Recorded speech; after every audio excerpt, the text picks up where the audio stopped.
Witness the strength of street knowledge. Witness the strength. Street knowledge.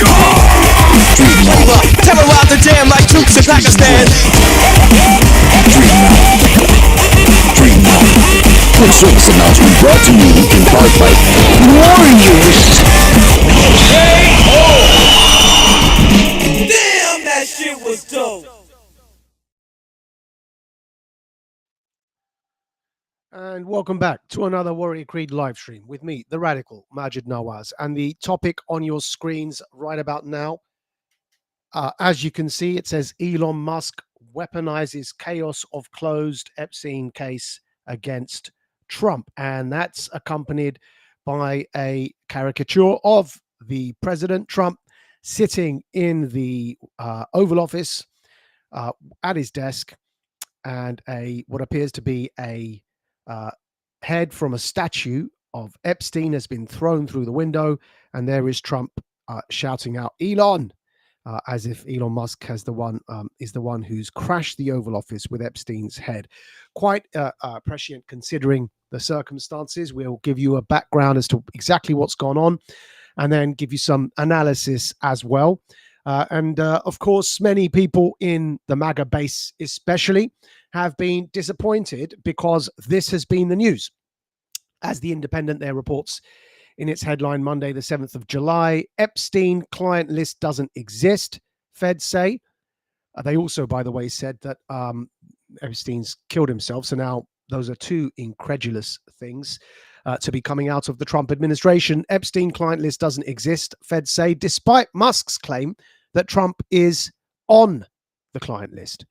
The memo comes a month after former Trump ally Elon Musk accused the president of being in the Epstein files.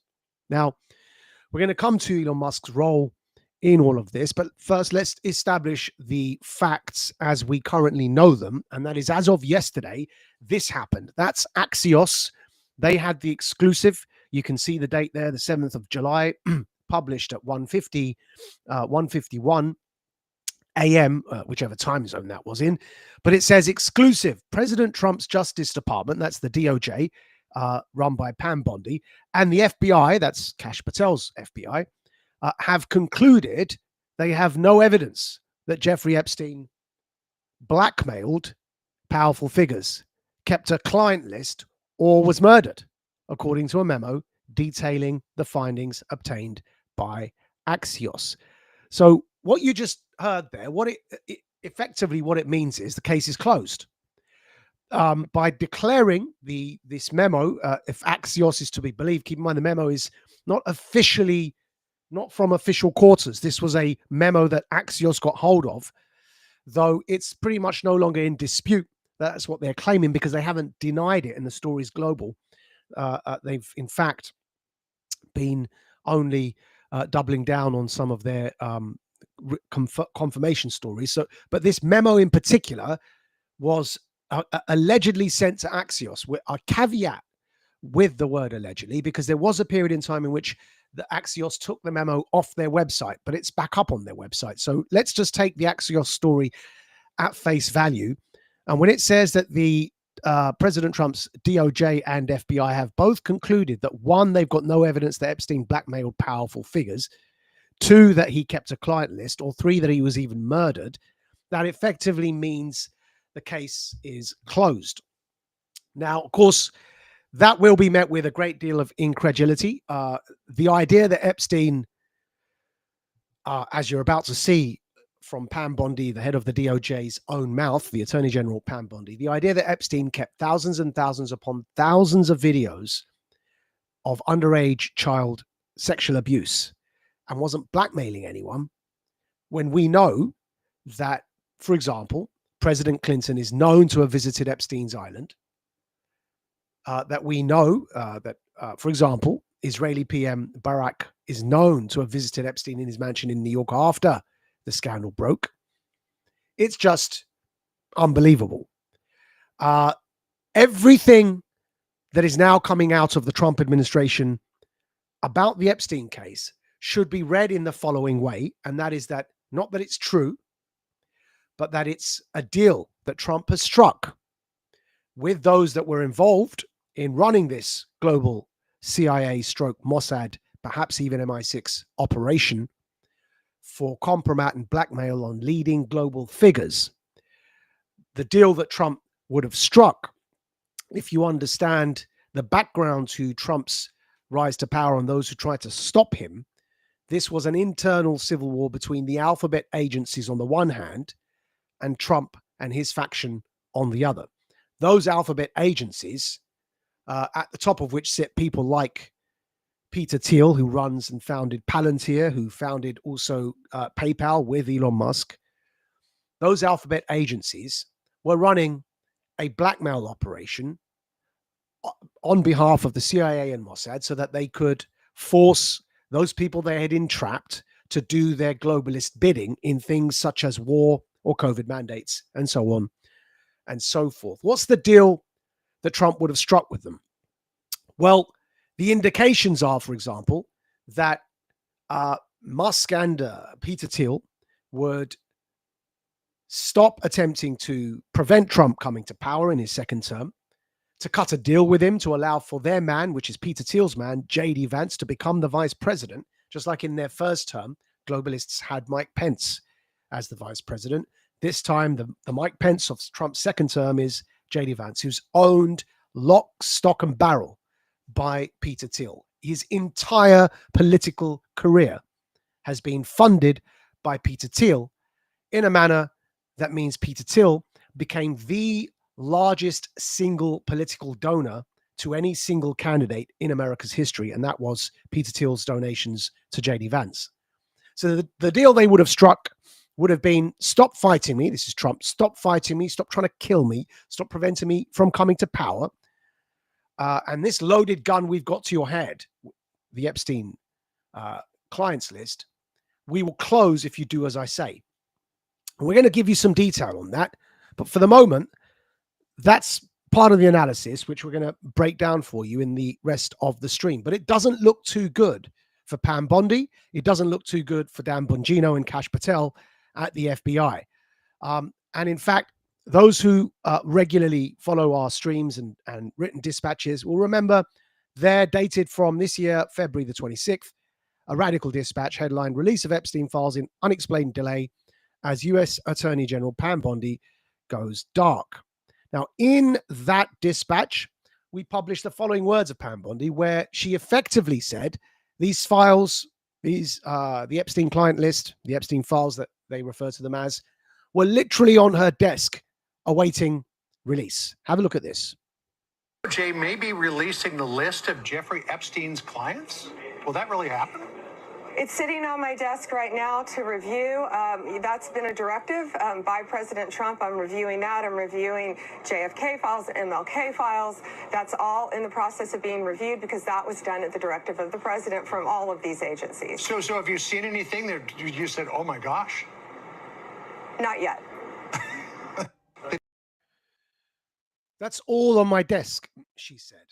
So, of course, people are going to be incredibly upset and perhaps even feel betrayed by their president, those who are in the MAGA base. But there is, of course, this open doubling down on the fact that this was going to be published, therefore does require an explanation. Before we get to the explanation, let's play you also something that was at the DOJ, something that the FBI head, Kash Patel, also said regarding releasing the list. The Epstein Black Book, like on day one. On day one, roll out the Black Book. So will you work with me on this issue so we know who worked with Jeffrey Epstein in building these sex trafficking rings?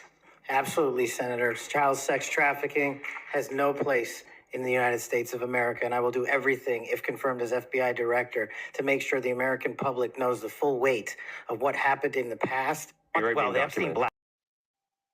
So there you see both the director, the current, that was before he was director, and the last clip there was a segment from his confirmation hearing with Senator Marsha Blackburn from Tennessee, questioning on whether or not Kash Patel would indeed release everything as he's been promising. And he said he would in his confirmation hearing.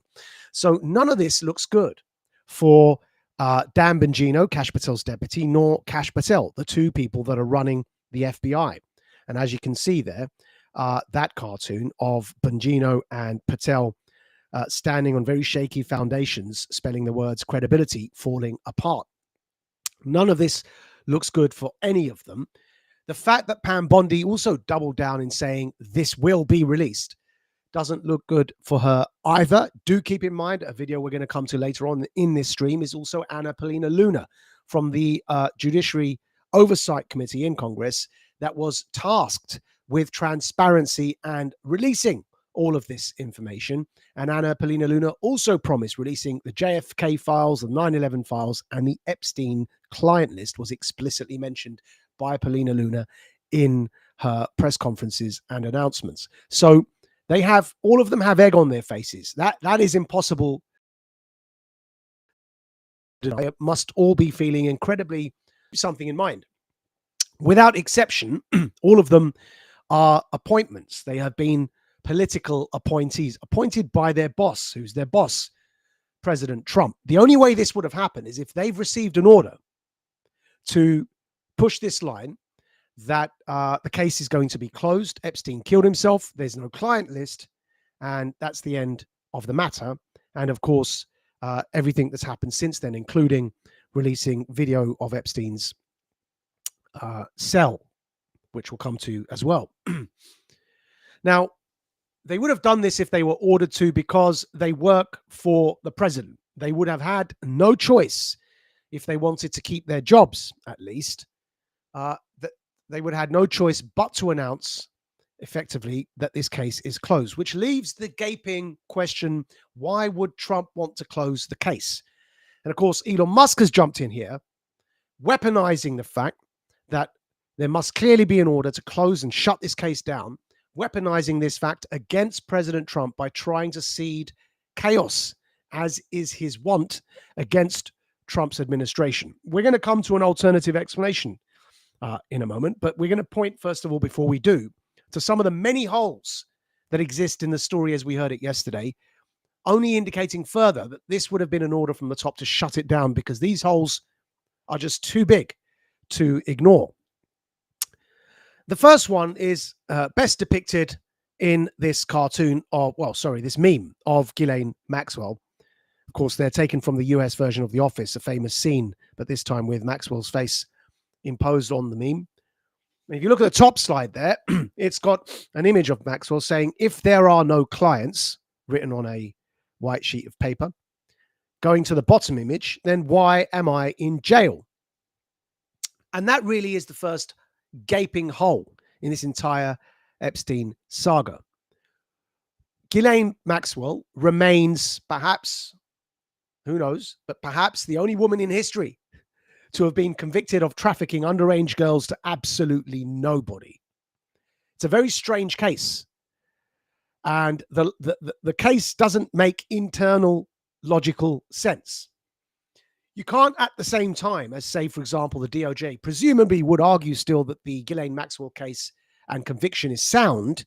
You can't at once, at the same time, argue that the Ghislaine Maxwell conviction is sound while saying there's no Epstein's client list. Ghislaine Maxwell could not have been convicted for trafficking underage girls to absolutely nobody. It just doesn't make sense. And do keep in mind that that is just, I mean, that's just one of the gaping holes in this case. But do keep in mind that there are witnesses who claim they were the ones being trafficked to these other men. So if Ghislaine Maxwell has been convicted for trafficking the witnesses that were witnesses in her trial, saying they were being trafficked to other men, who are those other men that Ghislaine Maxwell was convicted for trafficking underage girls to?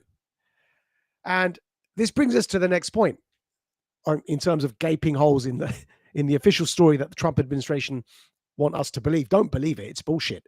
But do understand why Trump's doing it, which we're going to get to in a minute. But don't believe the story. The next gaping hole is this. This one's rather tragic, as the BBC reports in its headline there. Virginia Giuffre's death leaves unanswered questions. The key, perhaps most well-known witness in the Epstein saga, Virginia Giuffre, turned up dead a couple of months ago. Literally turned up dead. And it was very curious because she turned up dead after announcing she was going to die, having what appeared, she alleged, was a car crash, photographed herself from hospital, face all bruised, and then said she's got 4 days to live. She lived beyond those 4 days. She said, I'm going to die. She didn't die, but then a month later did die, allegedly. It's all very strange. We did write it all up, that story in here, which is on your screens now. Dated the 2nd of April, 2025. Prince Andrew accused of Virginia Giuffre in fatal accident. See, we put fatal accident in quotation marks because she then didn't die as of the time of this article that was on your screens. Even though she said she was going to die in 4 days' time, she didn't die. But again, reading the headline, Prince Andrew accused of Virginia Giuffre in fatal accident prior to Epstein files release, dated the 2nd of April. And again, we'll republish all these receipts for you tomorrow in the written version of the Radical Dispatch. But you must find it strange that Ghislaine Maxwell has been accused of trafficking underage girls. Ghislaine Maxwell has been convicted. You must find it strange that Ghislaine Maxwell has been convicted of trafficking underage girls to absolutely nobody. And the girls that were in the trial as the ones that were being trafficked, the most prominent of whom, Virginia Giuffre, turns up dead prior to all this happening yesterday. It is very strange. Now, again, in that Radical Dispatch article that we mentioned, we speculated at the time in April, this is the first time she said she was going to die before she actually didn't die and then eventually did apparently, reportedly die, that she may be going into witness protection. But we're never going to hear more on that because, of course, she's now disappeared, presumed dead, and announced dead. Back to the original Axios story, and they continue in that story. We're going to read you some of the information that came in the story. That's on your screens now. This is from Axios yesterday. According to the memo, which is the DOJ memo that Axios had an exclusive on, investigators closely examined footage of Epstein's Manhattan prison cell between around 10:40 p.m. on August 9th, 2019, when Epstein was locked in his cell, and around 6:30 a.m. the next day when he was found unresponsive. The footage, which was reviewed by Axios but couldn't be verified independently, showed no one entering the area, the administration said. The FBI enhanced the relevant footage by increasing its contrast, balancing the color and improving its sharpness for greater clarity and viewability, the memo says. Investigators found, quote, no incriminating client list, end of quote, of Epstein, quote, no credible evidence that Epstein blackmailed prominent individuals, end of quote, and, quote, no evidence that could predicate an investigation against uncharged third parties, end of quote, the memo adds. Now, the funny thing is that if you pay attention to what we just read there, yesterday's exclusive that Axios broke, which became a global story, hinges on this idea that the CCTV footage of Epstein in prison, which has now been released, proves that nothing happened and that he wasn't murdered and that he must have died in his cell because the CCTV footage ostensibly shows a closed cell door throughout that night. So the entire conclusion that Kash Patel went onto the Joe Rogan show a couple of weeks back to announce, saying, would you not believe me? I'm head of the FBI director. The entire conclusion, as he said it, that they reviewed the footage and that the cell door remained closed and therefore he could not have been killed. And then the Axios story yesterday, reporting that the DOJ memo and the FBI memo hinges on that idea that the CCTV footage demonstrates that Epstein could not have been killed. The mistake they made was using that fact as a crutch for their story. Because, of course, within minutes, that entire crutch collapsed, as Gateway Pundit reports here. Bombshell. And this is, you can see there, July the 7th. Gateway Pundit. This is yesterday. Bombshell. DOJ, that's the Department of Justice, caught cutting 60 seconds from newly released Epstein 10-hour jail cell tape. If that tape from his jail cell, that Kash Patel went onto the Joe Rogan show saying he'd watched, that the alleged DOJ memo, FBI memo, states is evidence for why they believe, formally as law enforcement, that Epstein was not murdered. And then they release 10 hours of the CCTV footage of his jail cell. If there is something cut from that footage, their entire story collapses. And of course, that's what Gateway Pundit is reporting, that there was an entire minute missing from the 10-hour CCTV footage of his jail cell. Which minute was it? Well, we can bring that to you because we have the footage with the missing minute and how it skips. So before we play you that footage, have a look at this. This is a slide. You can see that this is from the CCTV footage of Epstein's jail cell. In the bottom left corner is the time, 11:58, 11 hours, 58 minutes, 57 seconds. That's 11:58 p.m., right? After 11:58, as the Gateway Pundit story explains, the footage skipped the minute of 11:59. It went straight from 11:58 to midnight. It skipped the entire 11:59 minute. That's the official footage that the FBI released. What happened during that minute? Here it is again on the 12 o'clock stamp. So that's where it skipped to. Back to 11:58. It went from 11:58 here to 12 here, and there was no 11:59 in the official footage that the FBI released. This is a comedic litany of errors here. We're going to play you that footage that the FBI released, and you can see this for yourself. The entire minute is missing. Keep in mind when you watch this, Kash Patel, the head of the FBI, goes on Joe Rogan and says, I've watched the CCTV. Nothing happened on Epstein's cell that night. They then released this yesterday to Axios, the full 10 hours, and the memo states, the proof that we're right, that Epstein wasn't killed in his cell, is this footage. And the footage they release has a minute missing from it. You couldn't make this stuff up. Here is the footage. It's going to play for you twice, and you're going to see twice. It's going to go from 11:58 to midnight, and it's going to miss that key section of 11:59.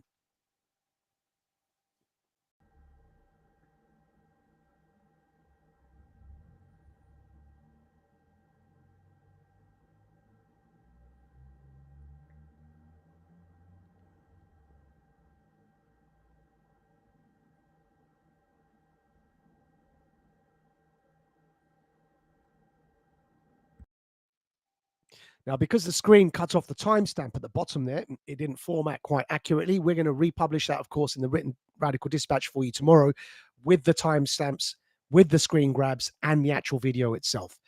For the moment, suffice to say that when you watch this, we'll play it again one more time.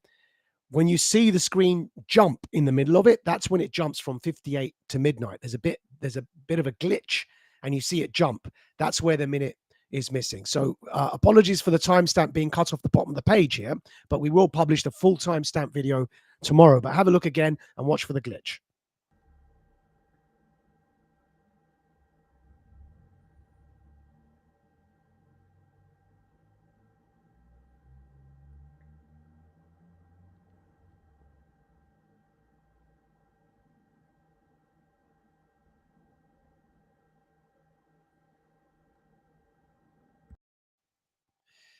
So it turns out that the very evidence that the FBI and DOJ are resting on, relying on to bolster their case actually undermines their case incredibly so.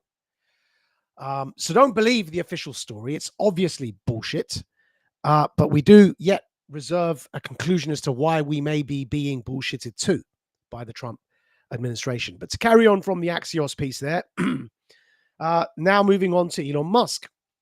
The intrigue.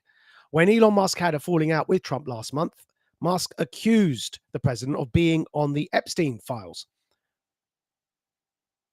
So that's a key point to remember here, that with everything that's gone on, Musk, of course, has jumped on this bandwagon and has weaponized this case to put the boot in to his former boss in the administration, President Trump. Now, keep in mind something. This entire idea that Trump is hiding the Epstein client list because he's on it is an idea that Musk himself seeded. And that's why we began with that first headline in The Independent. Epstein client list doesn't exist, Feds say, despite Musk's claim that Trump is on it. The idea that the reason we're being bullshitted to is because Trump's on the Epstein list is an idea seeded only by Elon Musk. And in fact, he published as such on his own Twitter feed and was then forced to delete it, as you can see here from June the 11th, 2025. I regret some of my posts about President Trump last week. They went too far. We know he's referring to the one alleging Trump's on the Epstein client list because that's the one he deleted. So the origins of the idea that the reason why Trump isn't publishing the Epstein client list is because he's on it, trace back to Musk. And so when this story broke yesterday with Axios, Musk once again leapt on the idea and said that this was the end of the Trump administration. As you can see on your screens now in this Daily Mail. Dated 7th of July, Elon Musk warns Trump that non-existing bombshell Epstein findings may be the last straw that is for the Trump administration. And Musk didn't stop there. Musk continued to stir the pot by reposting allegations such as this one. You can see that there, Exhibit A, we've called it. Elon Musk reposted is highlighted at the top there in yellow. It's a post by Sarah Fields that Elon Musk retweeted. If the entire government is protecting pedophiles, it has officially become the government against the people. I hope you all understand that. So there, Elon Musk amplifying a message that the Trump administration is now illegitimate. So again, you can see that though he deleted the original tweet accusing Trump of being on the Epstein client list, he's running with the story now and implying the same. And let's not forget that back when he did accuse Trump of being on the Epstein client list, he called for Trump's impeachment, as is on your screens now. He called for Trump to be impeached and J.D. Vance should replace him. That's supposed by his acolyte, Ian Miles Chung, online. And Elon Musk affirms it and says yes. And this comes in the context of Musk promising to fund primary campaigns against MAGA candidates. You can see here by AF Post, Elon Musk has pledged to support Kentucky Congressman Thomas Massie against Trump's well-funded primary challenge. So everything Trump is doing is to undermine Trump, including by jumping on this story, weaponizing it, and hoping that his original smear, that when he said that Trump was on the Epstein client list, sticks, and that this idea he seeded that the only reason Trump isn't releasing the list is because he's on it. He wants that idea to stick in your mind so that you begin to lose confidence in the Trump administration. And prior to all of this breaking yesterday, Trump had already come out making it very clear where he stands vis-a-vis Elon Musk. This was a post that Trump posted on his own Truth Social page. It says, "I am saddened to watch Elon Musk go completely off the rails, essentially becoming a train wreck over the past 5 weeks. He even wants to start a third political party, despite the fact that they have never succeeded in the United States. The system seems not designed for them. The one thing third parties are good for is the creation of complete and total disruption and chaos. And we have enough of that with the radical left Democrats who have lost their confidence and their minds." So it goes on. We'll publish that tomorrow for you to see. We won't read all of it on the screen. The key point there being made is that Trump has become an agent of chaos, and he's seeking to undermine Trump at any and every given opportunity. And so on this question of Donald Trump and the Epstein client list, it's important to get a few facts straight. And that is that before we get to the slide we just showed you there, the first thing to remember is that the only reason Epstein ended up in jail in the first place is because he was re-prosecuted in Trump's first term. It was in Trump's first term in 2019 that the permanent and forever immunity that Epstein had been granted by the previous administration was overturned, and he was put back in jail. And of course, that's where he died.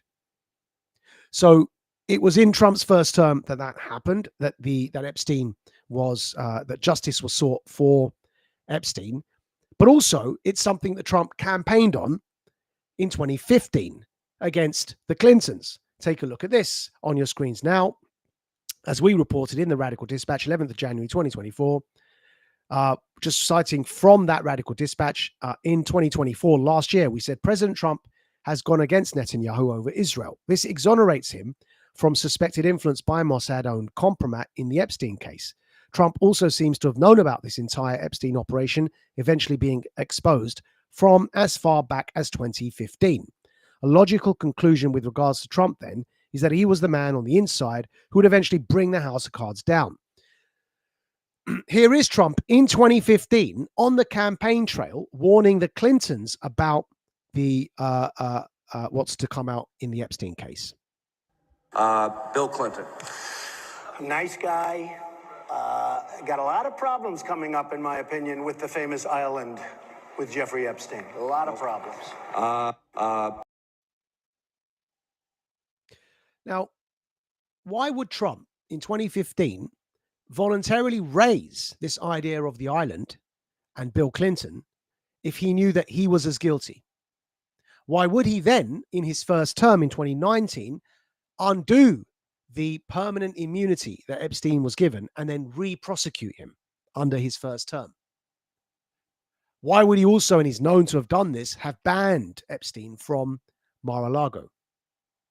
Musk is attempting to weaponize the fact that the Epstein client list is not being published, which is understandably frustrating for everybody.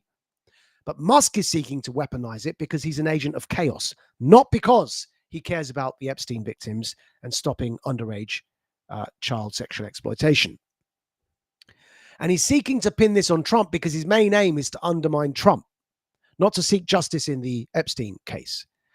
And Trump, as we've just demonstrated, knew about this before he even became president and warned the people that Clinton is the one that they should watch out for at a time when Trump had yet not been president and the Clintons were more powerful than Trump, having already been president. Bill Clinton having already been president.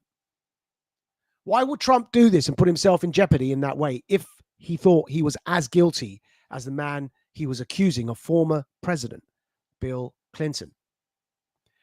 Further, there are court documents, and we'll publish again all of this tomorrow, that exonerate Trump according to witnesses, such as this one here, where a witness is explicitly asked, did you get massages from Donald Trump? Did you ever massage Donald Trump? That's the question there right at the bottom. And the answer came back clearly as a no. But since this scandal again reopened yesterday by Axios, we noticed online a lot of accounts repopularizing the internet with the video testimony of one witness in particular, not the dead, suspiciously gone Virginia Giuffre, but rather this one witness who's on your screens now. That's Sarah Ransom. You can see a chap called James Melville there having posted the video as well. Sarah Ransom there claims to have been raped 3 times a day by Epstein and his associates. The key thing to remember, some of you may have seen that video floating around online yesterday, but the key thing to remember about that particular witness, unlike the now gone from us Virginia Giuffre, do wonder why they were circulating that video yesterday. The key thing to remember is that this lady, Sarah Ransom, happens to be the only witness that did accuse directly President Trump. But guess what? She also happens to be an unreliable witness. Here on your screens, the Radical Dispatch reported this in 2024, way before Musk's allegation that Trump is on Epstein's client list. Last year, we said the following on your screens. Unreliable witness Sarah Ransom, right at the bottom of the page. Unreliable witness Sarah Ransom also mentioned President Trump. This has led to some inquiring whether Trump has been implicated. Now, why is Sarah Ransom unreliable? Because as the Washington Times reports there on the 8th of January, 2024, and we've got the screen grab there for you on the screen, the Washington Times reports that according to New Yorker magazine, so that you've got the left and the right covered there, Washington Times on the right, reporting that according to New Yorker magazine, the bastion of New York liberalism, New Yorker magazine has said that Sarah Ransom is accused of making up her testimonies, has admitted to making up her testimonies. So that witness, Sarah Ransom, is the one people most often cite against Trump, has been accused by the New Yorker and the Washington Times of making up stories when it comes to the Epstein case. So is it any wonder that that's the witness that began recirculating online yesterday, the one witness that seems to be accusing Trump? But she's the same witness that is known to be making up stories. So you can see how this is an active operation, that Musk pre-announced his intentions when he said that he was going to go after Trump for not releasing the Epstein client list by accusing him of not doing so because he's on it. And of course, that's how they're now framing it. And if you aren't aware of what we're going to say next, that's how it looks. It looks like Trump's ordered Kash Patel and Pam Bondi to shut this thing down because he doesn't want to be exposed himself. But we've just presented to you evidence that he's not complicit. Trump never went to the island, unlike Bill Clinton. And Trump banned Epstein from Mar-a-Lago. There are witnesses who haven't been accused of lying, saying that Trump was not involved in their own exploitation. And in addition, before even being president in 2015, Trump campaigned on exposing Bill Clinton, who had already been president and therefore was far more powerful than him. Trump in 2015 campaigned by saying, this is all going to come out about Clinton. So some of you would be forgiven right now for asking, make it make sense. Well, that's what we're about to do next, hopefully. So on your screens now, you can see our argument, which effectively is the summary of why we think this entire thing is a setup and that this is a Elon Musk operation. And we'll read for you what's on the screen there and unpack it. So first we had the unconfirmed DOJ memo as reported by Axios. And then we had the blatant FBI videotape trap. And we said, it is obvious this would be spotted. This meaning the CCTV footage skipping a minute from 11:58 to 12 midnight, completely missing out 11:59. We took the view that it was obvious that that would be spotted when the FBI released that CCTV. So why did they release it? If this was coming from Trump directly, why release something that only further undermines him and only further bolsters Elon Musk's case? We explain. Starting again from the top. First, the unconfirmed DOJ memo story reported by Axios, and now this blatant FBI videotape trap. It is obvious this would have been spotted. And here is our argument. Senior national security actors within real Donald Trump's alphabet agencies may be aiding Elon Musk's campaign against Trump in order to weaken him by causing disarray among MAGA, using the unreleased Epstein files as a sledgehammer to bash Trump by sowing doubt about his ability to ever release them. Musk already did this in the UK by piggybacking on the underage rape grooming gang story to try and force Nigel Farage to accept the Likud Zionist paid agitator, stage name Tommy Robinson, real name Stephen Yaxley Lennon, into the Reform Party. But he failed in the UK. Considering Epstein was a joint Mossad/CIA operation, these alphabet factions must be gambling that the Epstein client list is just simply too destabilizing to release. And if so, this puts Trump in a catch-22 with regard to obtaining peace in the Middle East without burning some of those individuals needed to secure that peace, if they're also on the Epstein clients list. Stopping World War III would obviously have to come first. If so, then a solution would be first agree a universal ceasefire between Russia plus allies and US plus allies to this hybrid World War III that we find ourselves in. 2, secure a deal for the Abraham Accords and a Palestinian state. 3, and then, after peace has been achieved, a period of truth and reconciliation, including releasing all of the JFK, Epstein, and 9/11 and other files can come. So what we're explaining there is that, yes, this appears as if Kash Patel and Pam Bondi have been ordered from the top to shut this Epstein case down.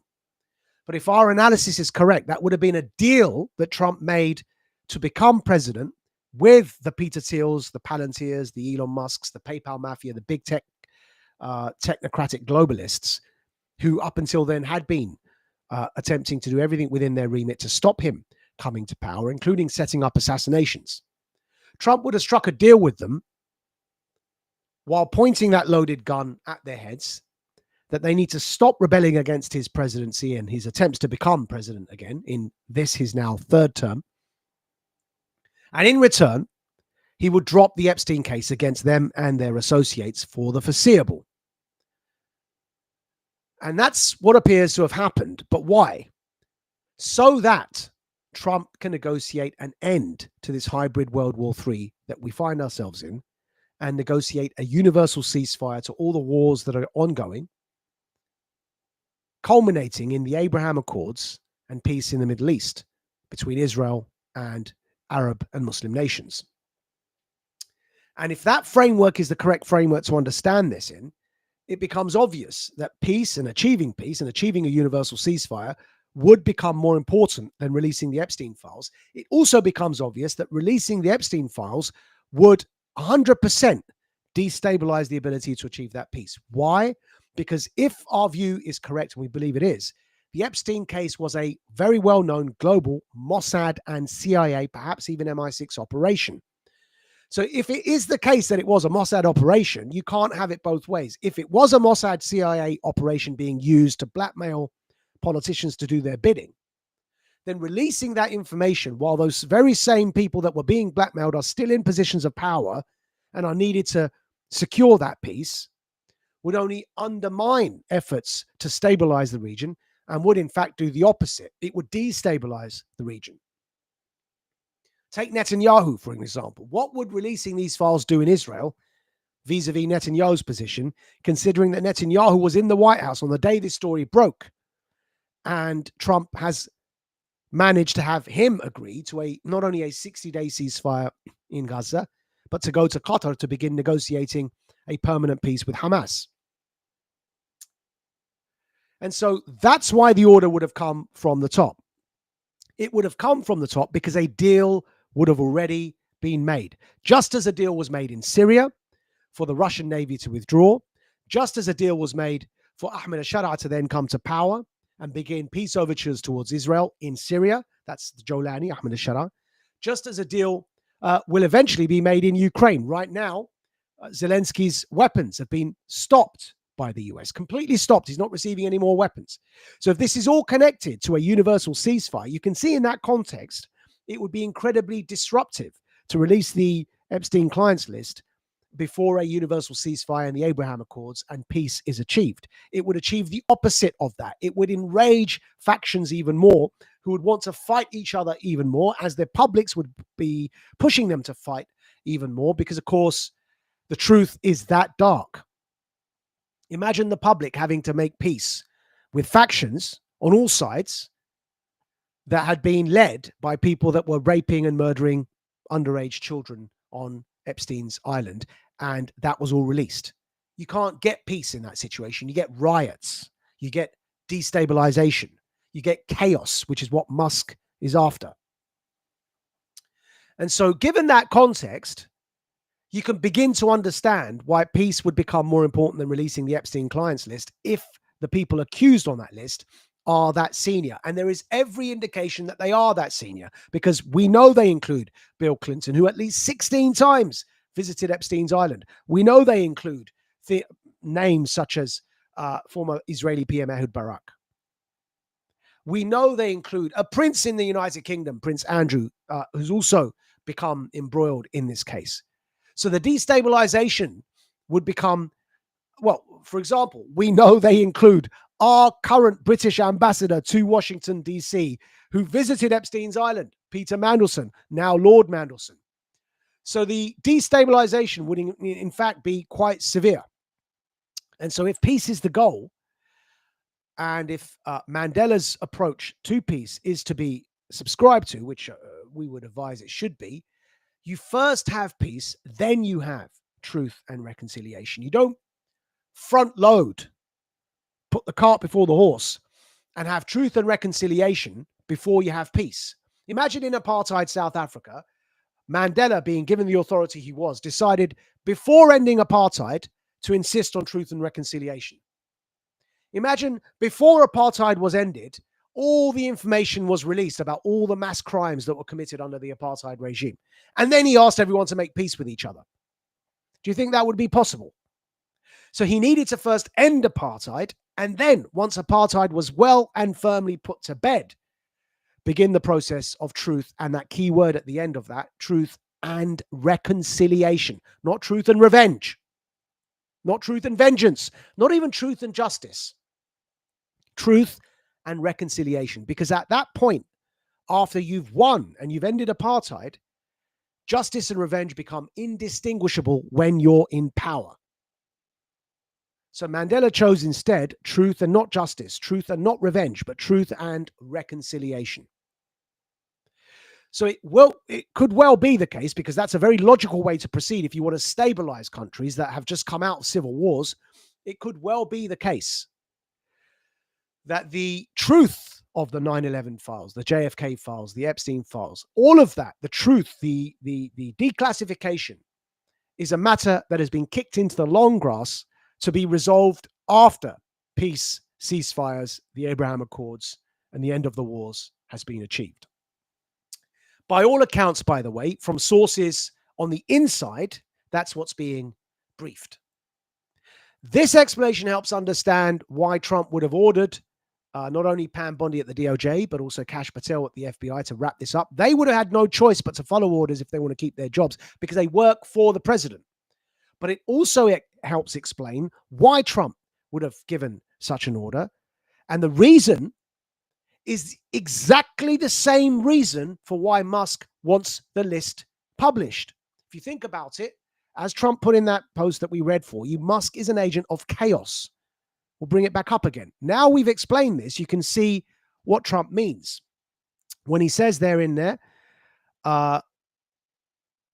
the system seems not designed for them. The one thing third parties are good for is the creation of complete and total disruption and chaos, in capital letters.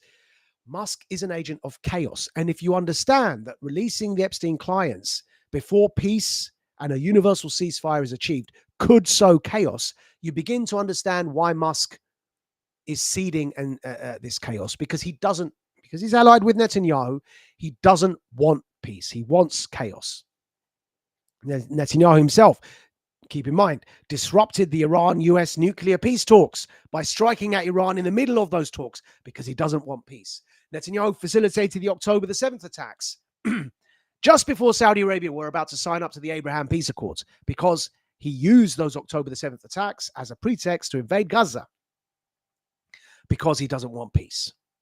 Those who don't want peace would have every interest right now in releasing the full and unredacted Epstein client list, because it would cause disruption and chaos. It would disrupt the peace that Trump, now post-Iran ceasefire, is well on his way to securing, which is why Pakistan nominated Trump for the Nobel Peace Prize. It's why also then yesterday, seeing the writing on the wall, Netanyahu jumped on the bandwagon after Pakistan had already done so and also nominated Trump to keep him sweet.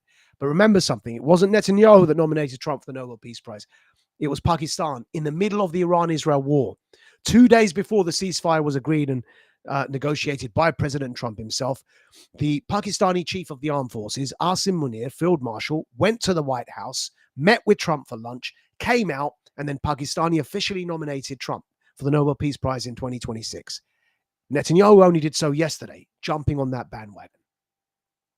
So if chaos is your aim, which it clearly is for Musk, you can see why he'd be pushing for the release now of the Epstein client list. And that's what we mean by the fact that he's weaponizing it. Because what other explanation do you have? As we said in last week's Warrior Creed stream and published in last week's Radical Dispatch, what other explanation do you have for Musk in America funding the anti-Israel candidate, Thomas Massie, against Trump, whereas in Britain, he pledged funds to Rupert Lowe, who is the anti-Palestine candidate? Elon Musk is funding both sides. And the only consistency there is they're against the anti-war candidate, Trump in America and Farage in the UK, the anti-war populist candidate. So Musk is consistent in that sense. He wants to sow chaos to undermine the anti-war president in America, Trump, and the anti-war soon-to-be Prime Minister in Britain, Nigel Farage. He wants to undermine them by funding their opponents who are defectors from their own party. It happens to be in America, that defector is Thomas Massey, who's anti-Israel. But it happens to be in the UK, that defector is Rupert Lowe, who's anti-Palestine and anti-Muslim. But Musk is funding both sides because his aim isn't the principle. His aim is to cause chaos.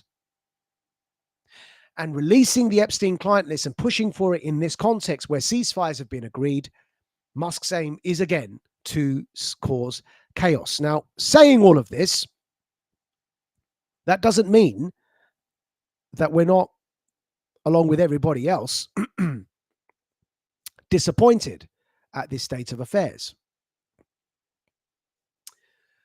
And at the fact that the Epstein client list won't be released at this stage. Of course, everybody's disappointed because people do want to see justice. And that's the pill that we have to swallow that Nelson Mandela, left for us to contemplate. And that is that truth and reconciliation should come after peace. And so it may well be that we have to wait until peace and ceasefires, or universal ceasefires, agreed to see any more truth and reconciliation in this regard. And to support that, there's also this angle, which is on your screens now, as posted by Larry Schweikart. And we will link this in tomorrow's Radical Dispatch as well. But you can see there, his argument is that releasing everything now and declassifying everything now doesn't make sense because from a legal perspective, if you are in the middle of ongoing raids, arrests, and trials, why would you A, tip off, but also B, undermine the legal proceedings by releasing everything? You've got this evidence. I'm going to read this for you. He says, beginning in February, we saw a very sharp uptick in human trafficking busts, 50 to 80 people at a time, dozens of kids rescued. This has continued to present. In my Substack, I present a whole list, and we'll link this for you tomorrow in the Radical Dispatch in tomorrow's with the link to his Substack. But he continues to explain why that might be. Releasing anything might provide a tip-off. Hence, they're going to say, nah, we didn't find anything. I think they view the ongoing success in busting these rings as far more important than making stuff public just to show a goodwill toward MAGA. Now, that kind of makes sense. And that also needs to be considered with everything else we've said as well. Now, moving to Musk. Of course, Musk's implication that the real reason that Trump's not releasing the client list is because he's on it. Musk is treading on very thin grounds by using this argument. And we would remind Elon Musk that two can play at that game. It's very easy for people to pick at individual bits of information and argue that Elon Musk is in fact on Epstein's client list. Here's a picture on your screens of Elon Musk standing next to Ghislaine Maxwell. Now, Elon Musk's excuse here is that she must have photobombed the photo. Now, clearly that does not look like a photobomb because usually when there's a photobomb, it looks a bit rushed. The person who's surprised looks a bit more surprised than he is, but this looks like a posed photograph.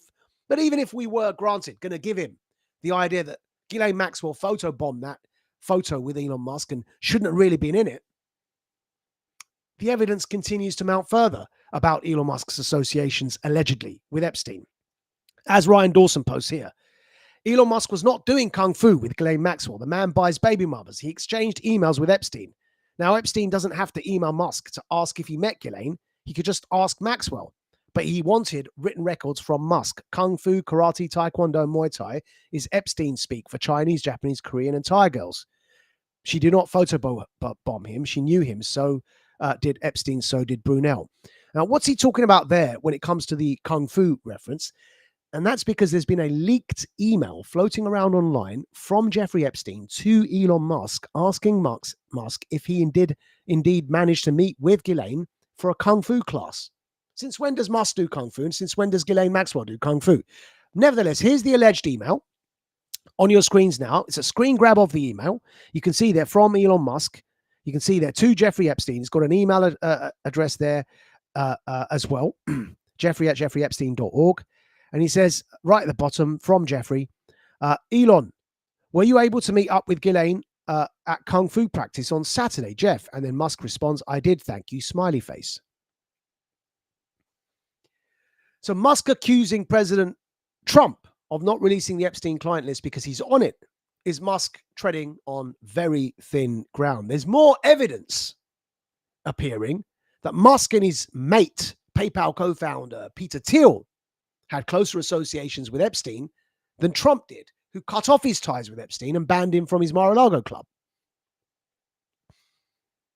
Now, some of you may question the veracity of that email. So we went to Snopes, a, yes, liberal pro-COVID mandates, quote unquote, fact-checking site that had fact-checked that email that is allegedly from Epstein to Musk and back in 2022.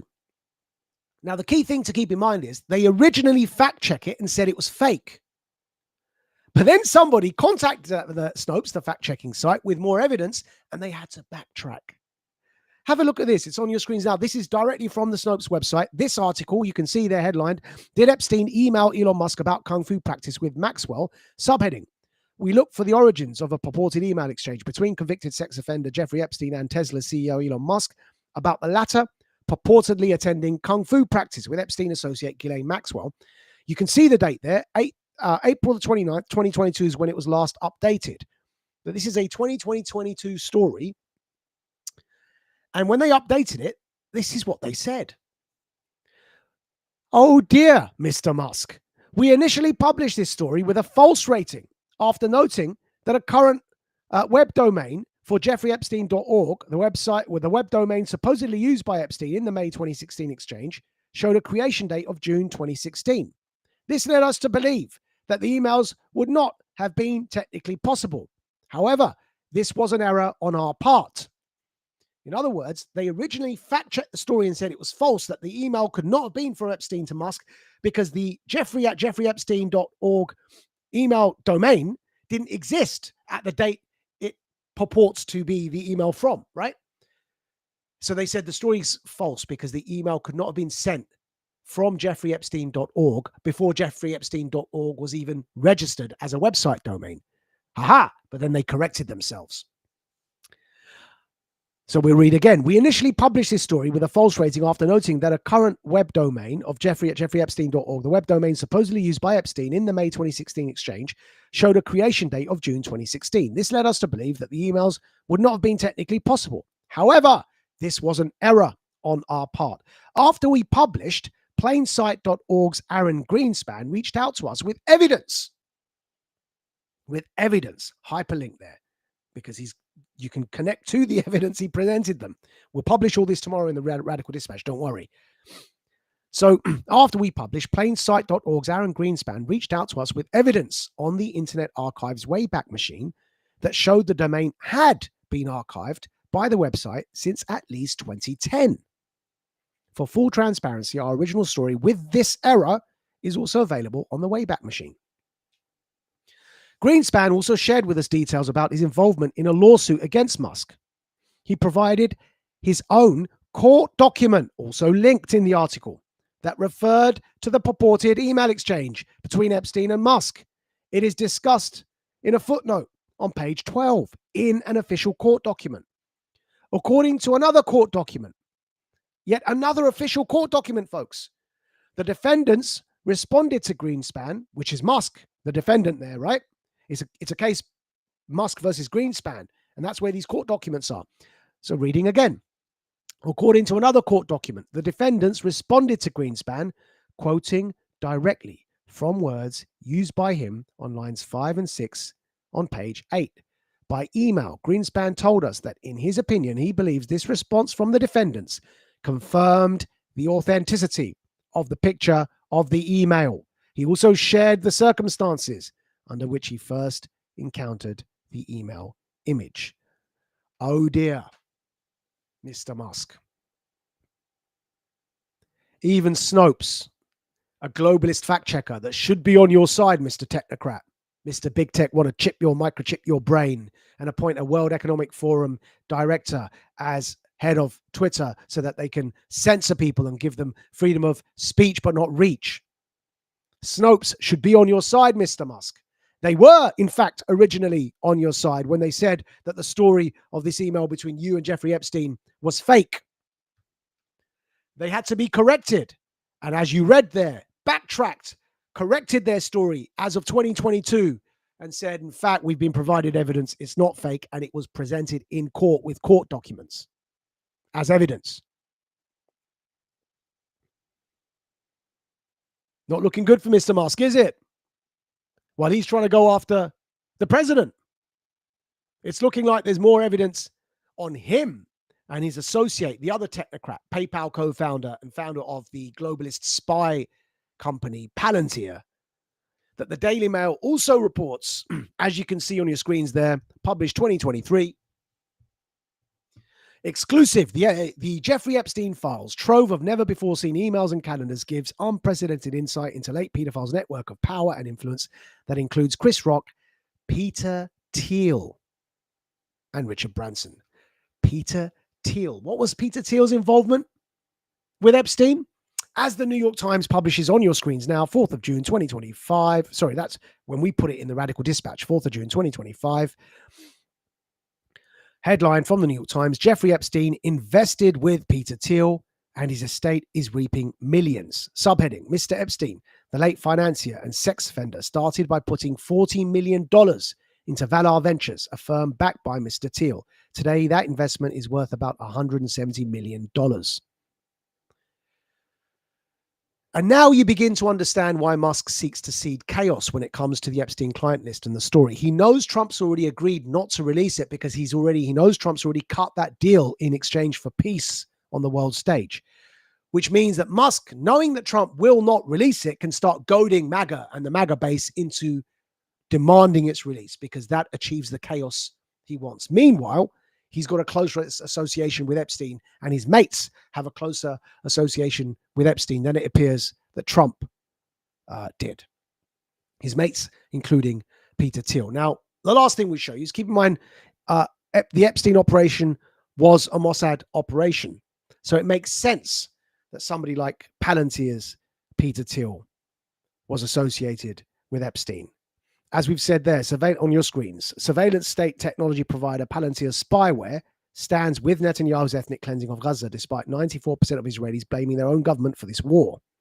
This isn't quite the endorsement Palantir thinks it is. And you can see there a post by Palantir, 1st of January 2024, we stand with Israel. The board of directors of Palantir will be gathering in Tel Aviv next week for its first meeting of the new year. Our work in the region has never been more vital, and it will continue. What they subsequently then did was they sold AI military targeting software to the Israeli Defense Forces, which was then used in Gaza to drone people from the skies with bombs using AI military targeting provided by Palantir.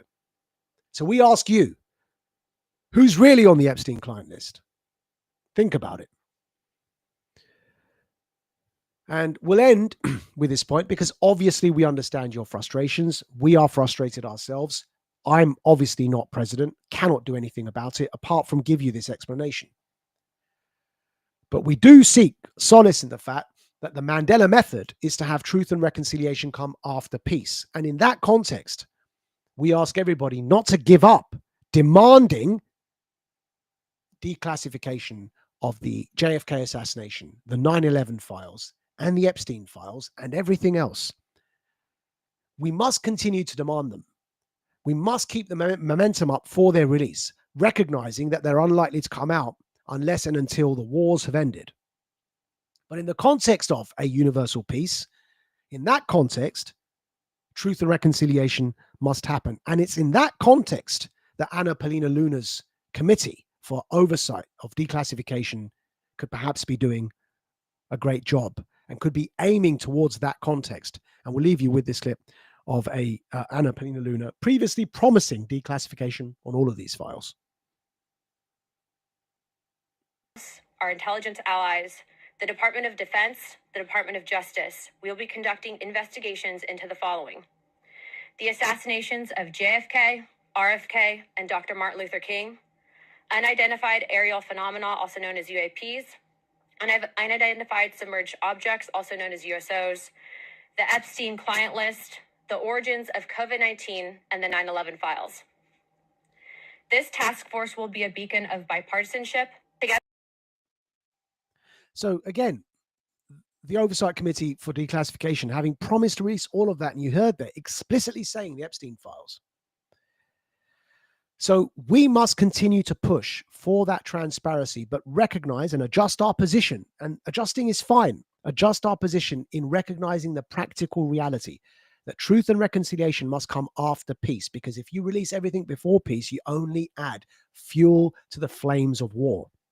People will not want to make peace with each other if they're accusing each other of being child rapists. And so, for the meanwhile, it does appear as if the Epstein case is closed and will remain classified. That's all we've got time for this week's Radical Warrior Creed live stream. We'll be publishing the written version of this stream in tomorrow's Radical Dispatch with all of the receipts for everything we've showed you, including that Elon Musk, Jeffrey Epstein email. All of that will be published tomorrow.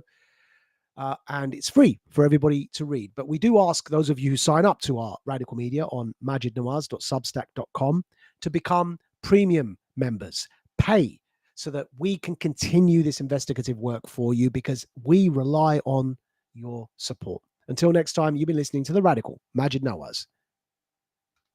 You are now about to witness the strength of street knowledge. Witness the strength of street knowledge. Street knowledge. Terrorize the jam like troops in Pakistan. Street knowledge. Street knowledge. Quick service announcement brought to you in part by Warriors.